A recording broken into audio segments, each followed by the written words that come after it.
Hello and welcome to the FleeceFolk Diary. My name is Azra and you can find me on Instagram and Ravelry as the Duchess of Sussex. This is a complete spoiler. I had the pleasure and privilege of test knitting the Ariundle sweater by Rebecca Clow, also known as the Cray Bear online. This is just a documentation of me through the test knitting process.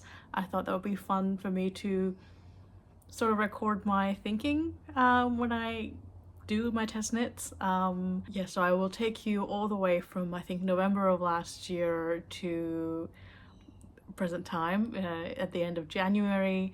I think this is releasing in February. So I hope you enjoy. Please be kind. You're going to see me in the height of summer. My hair is going to change through most of it, I think. But this is a diary, so we're gonna keep it real. And I hope you enjoy. I don't know how long it will be, but I will see you at the end for final results. Hello, good morning, afternoon, evening. It is November. I don't know what day November it is. We'll probably talk about this later in the video, but this is the Rebecca Clow household. We love the Cray Bear. It is rare for her to do something that I do not love. I am an avid lover of DK weight yarn and 8-ply yarn. If I'm buying yarn, that's generally what I go for. And I try to buy mostly solid colors, and I try to buy a sweater quantity each time, more often than not. And we're very lucky in Australia to have Bendigo Woolen Mills. They provide a lovely variety of yarns. They change up their colors every now and then. I like their permanent collection and the limited edition things they're bringing in. All that to say, I have very few 10-ply and above. Usually when I look at a pattern and the pattern is talking about gauge and needle size recommendations, I have to size down kind of significantly. I always swatch, if I do swatch, a size down from what's recommended. With Rebecca, I kind of stick to what she says because we seem to be knitting quite similarly. She had knit her sample out of West Yorkshire Spinners BFL DK, the Blue Face Leicester. That is available to me here in Australia. I think Morris & Sons carries it, but I do have quite a deep stash at all times, so I thought I would stash dive. I am a naughty knitter, but when it comes to test knitting and knitting commissions, I try to stick to tried and tested and recommended. I basically, the scientific method is in play all of a sudden. So that means I am swatching. Most of my stash is Bendigo Woolen Mills Classic 8-ply, and the recommended, the gauge that is on those balls, see, just when I need it, I usually have the tags lying around, is about 22 stitches on 4mm needles to get your 10x10 centimeter or your 4x4 inch gauge square. This year, they did a great job of bringing out the rustic tweed line. This is in the colorway Cinnabar, and I think you can see the little tweed flecks. And it's lovely. They also brought out a line that is breed specific. The Bendigo Woolen Mills Wollemi line, and Wollemi is really special and it's limited edition. They have created a yarn from pure Corriedale wool from a specific ranch or farm. William. This is Wollemi. This launched just before Bendigo Sheep and Wool Show 2025.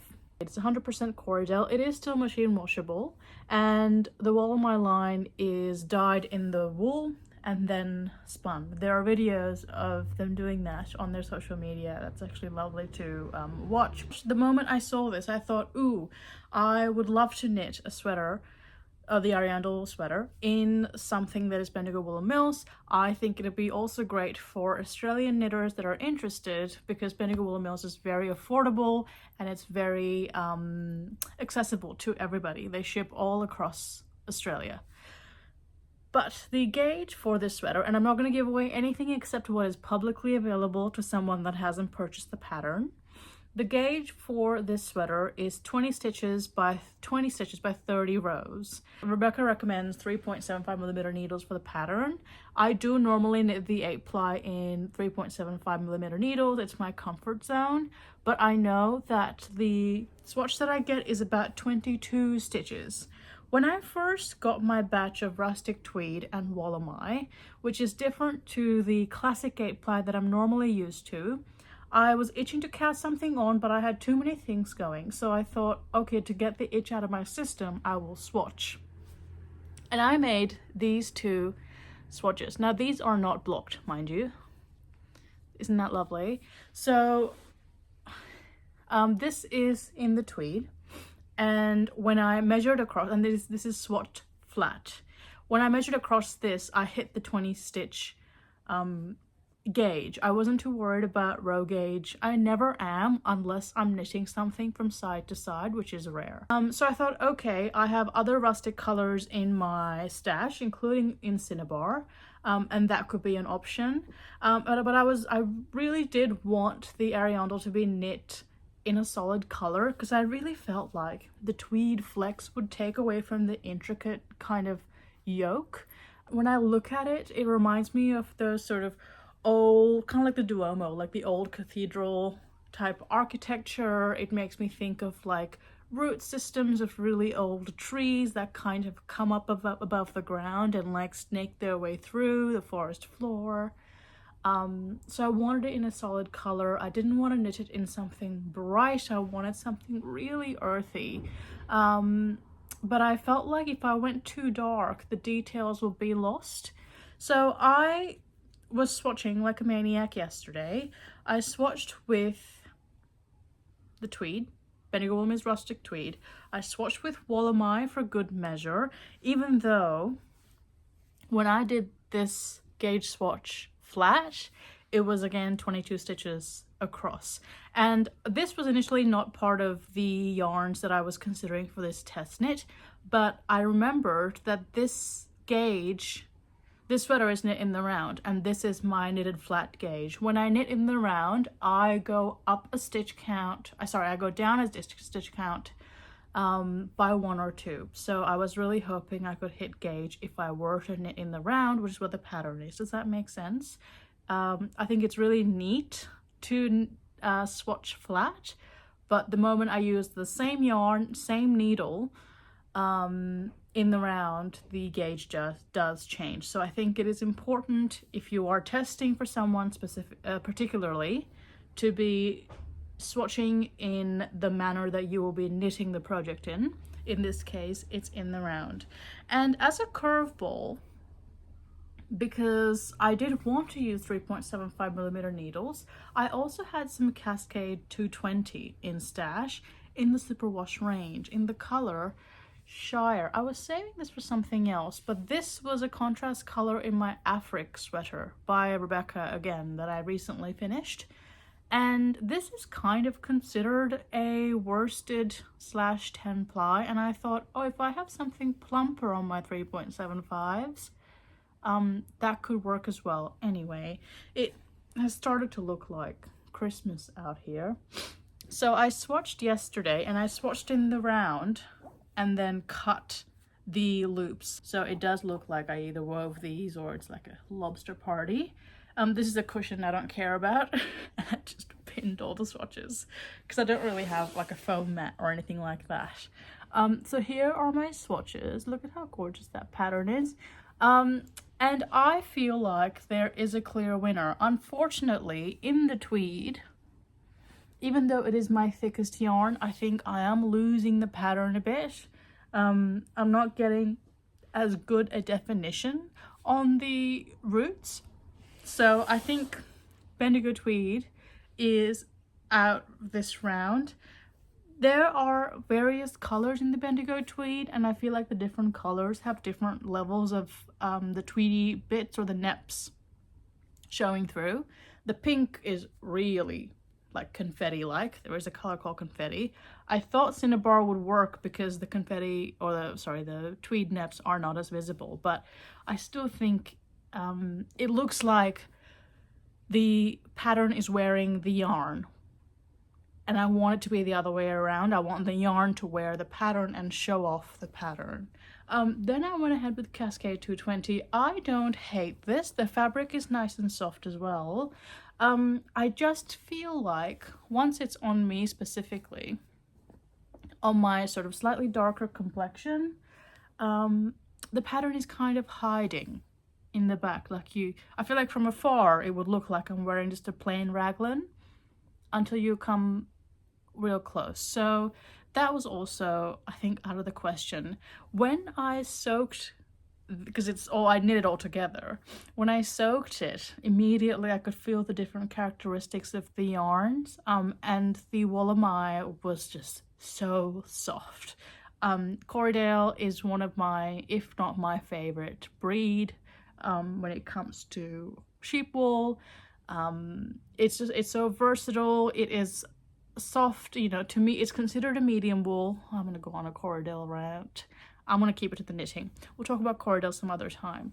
It is very soft, it is very drapey, but I really liked the stitch definition as well. So I'm gonna actually pull these pins and see how the fabric feels, because the Corriedale kind of is, I think, sort of threatening to stretch out with wear and with weight. The thing I don't like, or I don't love about gauge swatches that are just 10 by 10 or similar, is that the way a yarn and a stitch pattern behaves in a 10 by 10 centimeter or 4 by 4 inch square is so different to how the drape will change with weight, because a sweater isn't just made up of the 10 by 10, right? Do you know what I mean? Like with the weight of what you know, sometimes you knit the body of something, especially a raglan, and you're like, ooh, have I divided for the sleeves too fast, or, you know, too late? And then once you have the weight of a sleeve on, it completely changes the structure.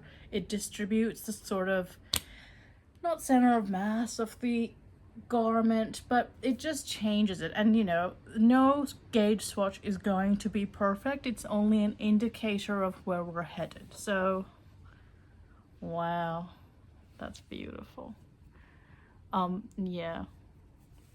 Yeah, this is definitely quite light, so lightweight.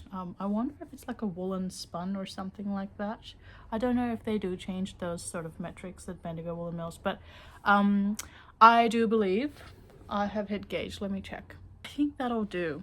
I think that will work. That's 20 minutes of me yapping about gauge. So this is, I guess, step one. I'm very proud of myself for swatching this many. Usually I do one. Usually I don't have to, because once I knit with Bendigo Woolen Mills, you know, in a certain weight, I have a few sweaters in that, so in the 8 ply especially, so I always know what my gauge is. I will get to casting on very soon. It is only November, and the test knit is due on the 28th of Jan. It'll be really lovely Christmas knitting around the family. So we'll see. I'm still working on a few commissions, so I'm prioritizing that for the moment, but excited to get going.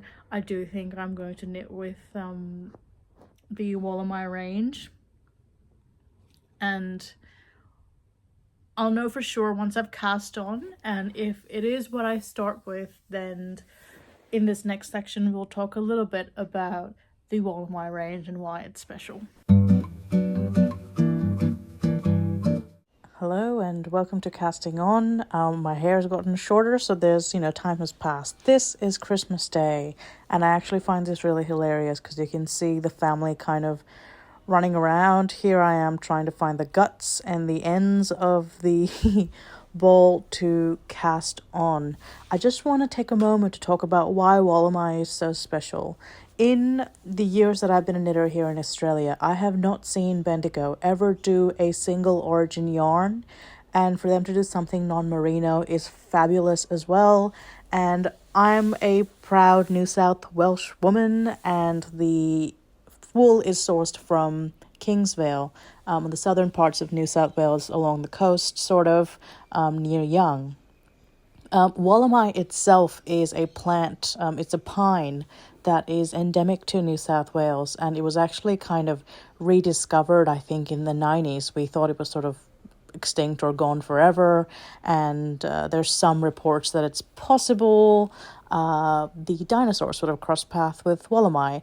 The colorway I'm knitting with is called Wollemi Warrata, and Warrata is a state flower of New South Wales.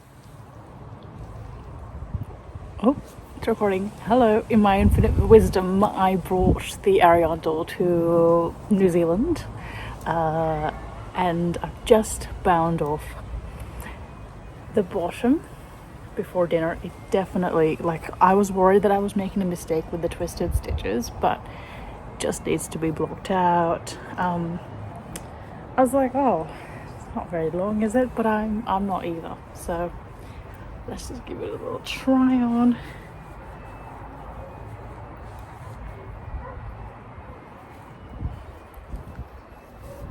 It's beautiful. It's so beautiful. There are tiny gaps, but I know that this yarn is gonna bloom.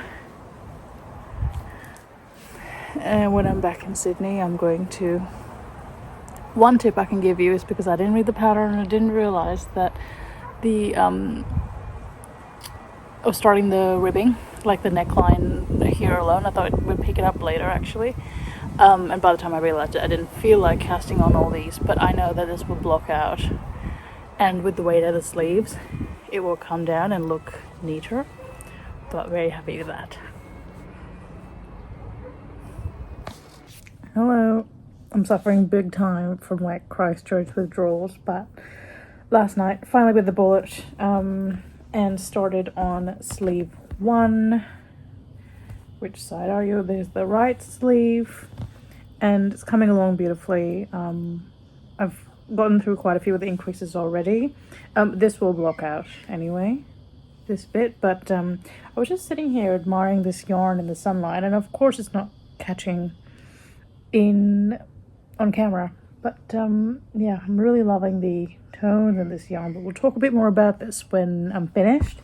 The sleeve is wonderful. It is basically a straight stockinette, but towards the end there's sort of one repeat of these crossover arches. I thought it was lovely. Like, it is optional, but I think it's a lovely detail to include. So all that to say, we're doing sleeves. Finally it is the 20th of Jan, so we're gonna do that fast as well.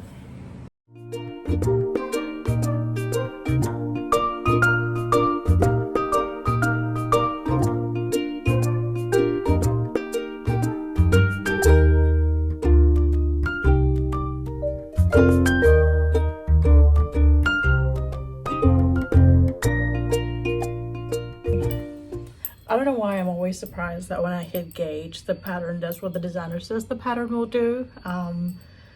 Rebecca says to knit to a certain length, and I was just like, oh gosh, I think by the time I'm done with the amount of decreases I'm supposed to do, I'm going to be longer, but no, I'm actually going to hit it perfectly.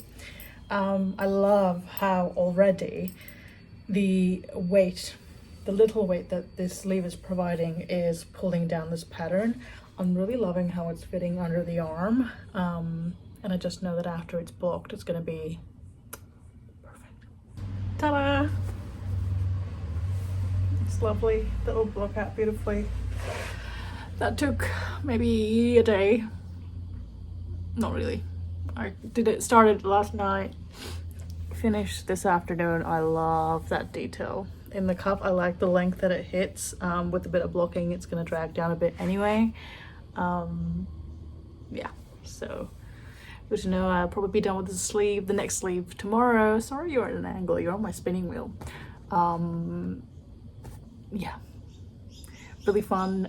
Something I love to do is, and these are also really great for traveling if you're doing sleeves or if you need to mimic symmetrical increases on two separate parts of a garment, is when I knit the first one, I put in a stitch marker at every decrease or increase or whatever, and then now when I do the next sleeve, I will simply be stealing as I hit each matching decrease, so I'll know that I'm done when all of these have been used up. I mean, I do sort of double check and track as I go as well, but hot tip. Well, here is my finished and blocked Ariundle crisp from the drying racks. We've had a lot of very, very hot days here in Australia, and it's finally cooled down overnight, so it's actually a really fitting day. I can probably get away with wearing this for a little while. I'll show you how it looks on. It looks better on. I feel like with sweaters they always look better on, because when you see it flash, you know, it's to everyone's own dimensions. Here you go. Here it is in all its glory. It is such a beautiful design, and Rebecca's just one of those designers that, and this is tricky to do, I think, that make you as the knitter look good. And it's not a lot of work at all. If you can knit and purl, you can like cross a cup, you know, 1 or 2 stitches over another. It's really simple but really effective. And the sleeve detail is just lovely as well. If you can see there, I always wear my sleeves sort of 3/4, but for this one I think I'm going to wear it full length. Yeah, I knit this really in no time. I love that I got to knit it and sort of show it the world a little bit and take it to New Zealand. That was delightful. The yarn as well is something I want to talk about. I think I have a considerable amount of it left. I think most of the testers had quite a bit of yarn left over, but I think they'll be adjusted in the pattern that is released to you. I do recommend getting the amount of yarn that is recommended, just for insurance. There are actually areas where you can see bits of, I'm not doing a good job of showing you, bits of yellow. If I get closer, there are flecks of yellow because it is dyed in the wool and then blended. So it's got a lot of, I think in the sun this would just be gorgeous as well, or on really cloudy days where the light is just beautiful. I'm really happy with it. I am definitely planning my second one, and I do believe it will be hand spun, so, and I think I already have the fleece earmarked for it too, so it's going to be really exciting. These remind me of sort of these, like the Duomo, sort of like old Gothic cathedrals, or like root systems of a really old tree. Yeah, it was just such a delight to knit up. I know I put off casting on because I really did want this to be my Christmas cast on, and I think it's quite funny because you can see all the Christmas chaos in the background, but I'm like determined to get going. And it knits up pretty quickly, I will say, with the gauge. Yeah, it was just gorgeous. I am in love with it. I will show you the back as well. It's not really that different, but you can kind of spot there. Yeah, I'm excited to test drive this, and this will also be yet another Rebecca Clow pattern that enters the frequent flyer program in my wardrobe when it gets cold enough. Today, I think I will, if I go outside, I will definitely be wearing it. Yeah, thank you for following along. I thought it'd be fun to document how I test knit, which is me knitting on my best behavior, really, with gauge swatching and knitting to pattern and not altering. It's been a lovely test process as well. The other testers are so talented.